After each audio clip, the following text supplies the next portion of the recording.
We're back. Welcome back. Running with Bosco podcast. On Spotify alone, we had 12 hours. We're back. We're in. Just like a frisbee in the end zone. We are walking. Walking, we are walking. Woo! We are Walking in the light of God. light of God. Welcome back. Is he recording? Yeah, he was. That's awkward. Yo, bonus points if you know that song. See ya, Hamba. Remember, we used to sing that at St. Joe's all the time. That's true. You know one of my strongest memories from St. Joe's, Rafa? What was I think that? we talked about that in our very first and most popular episode, What is a Retreat? We talked about... I was not there. going- So tell me the story. we talked about going on retreat, and I remember it was our senior year of high school, Rafa. Ooh, back in the day. We went to a retreat, We went to a retreat, and we were playing Ultimate Frisbee. And Rafa unleashes this beautiful backhand Frisbee throw. Mm-hmm. Just imagine this plastic disc is floating. It's almost like St. Joseph of Cupertino. It's levitating. It's good levitating callback. through the And air. it was preceded by a shriek. Read! See last week's episode for more information. So this floating, levitating Frisbee is gliding through the air, and I'm booking it. And I'm running. My tongue's out. I'm like, Oh, yeah. I'm running, and I'm getting ready to make a jump, and all of a sudden, I hear this rustling. I hear this rustling, and I turn around, and I'm like, oh my goodness, it's Anakin Skywalker. Oh, no. And it wasn't Anakin Skywalker. It was actually a Franciscan friar in full habit chasing me down. And I go up to get the Frisbee, and he jumps up, and he swats that thing 20 feet away from me. And that's how I met now Father Vince. Oh, my goodness. But our parish, Rafa, growing up, was run by the Franciscans. It was, yeah. They are a very fun bunch. They have a really distinct spirituality.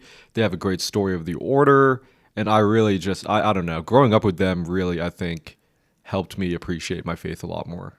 Yeah, and I was talking with Father Walter here, and one thing unique about the Franciscans is that their order is founded in such a way that modern Franciscans are meant to emulate their founder, which is not the case for Dominicans and St. Dominic. Really? And so I thought it could be interesting for us to dive into who the person of St. Francis is. Let's go. Because I think, Stephen, how do you think most people kind of perceive St. Francis of Assisi? Well, he is always holding a bird, and he's all about nature, and he maybe was this kind of hippie guy who, was all about taking care of the animals. That's all I got, Well, we're here to kind of cut through some of these commonly held beliefs about Francis. I was reading a book written by a Dominican, interestingly enough, who used to work at the parish, Father Augustine Thompson, about the life of St. Francis. And his goal for the book is to cut out all of the sort of legend, pseudo-history about Francis and get to who St. Francis really was. And so, I think a lot of people know he's from Assisi, which at the time was a very small, relatively unimportant city in Italy, not too far from Rome, I believe in the region of Umbria, which is next to Tuscany. And St. Francis came from a wealthy family. There's that popular, the book kind of says this is a pretty real story where Francis dramatically takes off his clothes and revokes his merchant family. But the real conversion point before that for St. Francis was he was actually in the military. Did you know that, Rafa? I did not know that. He did not strike me as a guy to be in the military. I also did not know. No, yeah, me neither. So he was in the military, and a lot of modern historians would say he probably had what we would now classify as PTSD. He was held captive. I want to say, and we might need to fact check this, it was for like a year. It was dear. like a POW for a very long time. John McCain. And so when he got home, he had some real struggles. And he was also very afraid of lepers. There was a couple leper colonies outside of Assisi. He was very afraid. Lepers were people who had these sort of skin disease, infection, that basically eats away at your skin. And so St. Francis had this moment where he realized he was actually called to serve God, and he expressed that through his service of the lepers, this group that he was previously afraid of. Based on his military experience, he knew he wanted to turn away from this life of kind of merchant, middle, upper class. And we reach who St. Francis really was. So who was St. Francis? Well, I think we need to look at a couple more key points. For starters, St. Francis's goal was never to found a religious order. He, in fact, hated administration. Later in his life, he stepped down at kind of the height of the Franciscans when they reached hundreds of members, and they basically chose one of the other Franciscans to be the leader. And so St. Francis at their chapters would go and sit at the foot of this other leader, this other brother, and the other brother would be speaking as the leader of the group, and St. Francis would like tap his shoe. He'd lean up, he'd whisper something to the guy, and then the guy would just say that to everyone else because they all knew Francis was their leader. Even the title was something like vicar, like which kind of is this word that is normally used in place of the king sort of thing. So they all kind of knew Francis was still the leader, but he hated administration. His goal... Go ahead. No, go ahead. I was going to ask, was he a priest? Good question. No. He actually had a deep and profound respect for the clergy. He taught a lot of stuff about the importance of the Eucharist. Actually, in the book, it talks about the reason we bow after the host is elevated. St. Francis was one of the guys who really pushed that, which I find fascinating. But he eventually became a deacon because apparently at the time you could just go to Rome and find the Pope, which he did on numerous occasions. He just showed up and met the Pope, which is kind of ridiculous. You can still do that. crazy. That's true. Ask Steven. Check out our Meet the Pope episode. That's true. That's true. But anyways, towards the beginning of his ministry, when it was just him and maybe and a few other brothers. They started with a group of 3, really. They found the bishop of their diocese at the time, and they asked if he could help them help them find the direction of their group. Again, not a religious order. At the time, it was pretty common to have groups of lay penitents, which is what Francis probably would have classified himself as. And I'm not kidding. What they did, and this was a relatively common practice at the time, is they grabbed a Bible and they opened it to 3 pages, and basically wherever they saw first, that was what God was speaking to them. That's crazy. Which Bobby sounds roulette. kind of wild, I think, to our modern sensibility.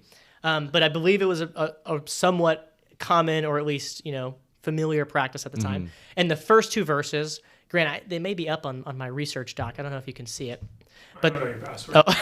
my password is. But anyways, we can find them. The first 2 verses had to do with poverty, which I think we all kind of connect with the Franciscans. Sure. The 3rd verse had to do with missionary work, with being sent out, which Francis did not want anything to do with. That was not his goal at all.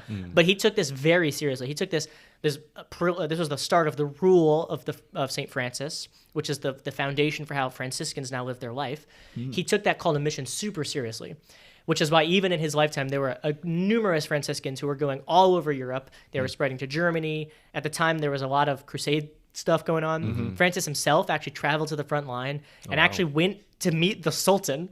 Really? And my. his expectation was he was going to die. He wanted to be martyred through this experience because this was not going well. Tensions were hot.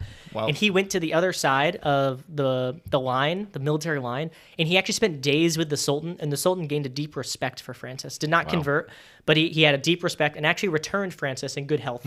So Francis lived out this missionary thing very seriously, even in his own life. And the brothers that he gathered did a lot of that as well, which is kind of crazy. Whoa. Finally, I think the last thing to note, Francis was, I think the right term for him was on fire. He was kind of a crazy person. He was like out there. Sounds like it. Yes, in the best possible way. He did have a deep love for animals. And most particularly, he saw his love for animals as love for God's creation and order of creation. So most religious orders or groups of penance at the time had strict rules on eating meat. Francis's rules were actually different. He was okay with his brothers, his followers, eating meat, right? Especially if it was given to them by others as part of their vow of poverty. So he loved animals. He had a deep that part is very true. It's not like he was the lovey-dovey kind of Snow White perception of St. Francis that we get. Very intense, took poverty incredibly seriously, and challenged his brothers to take it incredibly seriously as well. Eventually, he did write, with the help of some of the more academically gifted brothers in his community, he did write a rule, and his order did pick up steam. Multiple popes met with Francis and gave him different degrees of approval so that the Franciscans could become a more established order over time. Much to Francis's, I think, surprise and probably almost his chagrin. It was never his hope or his goal or his strength to do that side of things. But God was clearly calling him, and above all, Francis wanted to respond to God, which I think you see abundantly throughout his life. I don't know, Steve and Rafa, do you guys have any personal experiences with the Franciscans? Some of our teens maybe met them when we've gone up to Steubenville, which is run, obviously, Franciscan University run by the Franciscans, the TORs. They're. I think I'm gonna. I have questions about the generalities of the Franciscans first before the specifics because I don't know why this came up. Is Saint Francis the one that started the tonsure thing? Does anybody know? I feel like that's believe he started No it idea. because in the book it mentions early on he got that haircut, so he would be seen as like a penitent brother. I don't think he started it, but He might have made it cool though. Yeah, it does seem like he had that haircut, Right. Where you're like basically just a ring of hair around the edge, bald on the side and on top. that. I think it was a sign of penitence, right? Why people had the tonsure. Is that right? That sounds right to me. I don't know. A visible Must have- sign of penitence, which Francis was big into. He Very true. he always wanted to be the lesser brother. He always wanted to be kind of the servant brother, and so a lot of parts of his life were focused on him doing pretty intense penance throughout his even when he became a deacon and got more and more of these roles. Well, the last time I interacted with a Franciscan was on my honeymoon a few months ago in Istanbul, Turkey. No funny way. enough. Wait, really? Yeah. Me and Kathleen, everywhere we went, we tried to find places to go to Mass. And there's some places in Europe where it is not easy to find Mass. It is a Muslim country. Yeah. Well, secular Muslim, But there was a few Islamic. parishes in Istanbul, and one of them had Mass time that lined up perfectly for like a weekday Mass. And it just happened to be some Franciscans. No way. And it was the feast day of St. Ignatius of Loyola. Oh. Funny Nice. enough. Famously not a Franciscan. Yeah. Not a Franciscan yet, founder of the Jesuits. But it was really cool to see that they're continuing this missionary spirit that Francis felt called to back then. Going to these countries where there are not that many Catholics and being a haven for Catholics, travelers, or people that live there. Yeah. That was the parish. Like you had to go into. It was like in a row of buildings, and you had to go into the courtyard, and then the parish was behind it. Right? That's Wait, right. have you also been to this parish? We've been in to the Istanbul? we've been to the That's same crazy. parish. That's Same crazy. parish. Yes, and I went to Mass in Turkish for the first time there. And then the next morning, they had English Mass there, which was crazy. So I got to see English Mass in Turkey by a Franciscan. It is crazy. I bet you were surrounded by a bunch of Filipinos too. That was the case when I went. It was crazy. It was a crazy place to be.